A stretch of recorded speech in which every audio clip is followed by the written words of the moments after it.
Hello everyone, welcome to another video. In this video, I will tell you how to restrict the entity views or table views as for security role. For example, this is my agreement entity in model driven app.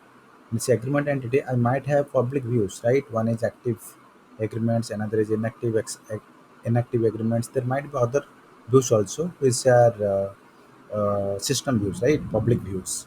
But if you want to restrict a specific view as per the current login user security role, how can you do that? You can do that using your table configuration or schema customization. You have to directly navigate to the entity for which you want to restrict view and select that view you want to restrict.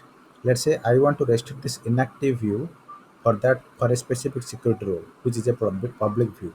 So I'll select this and click on view settings, and here I will select only that security role which can be.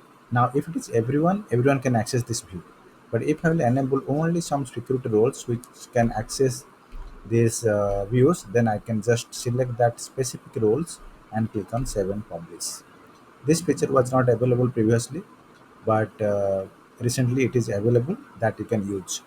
Like main forms, you can also assign main forms to security roles. Like that, views also can be restricted using security roles. I hope you understand this configuration.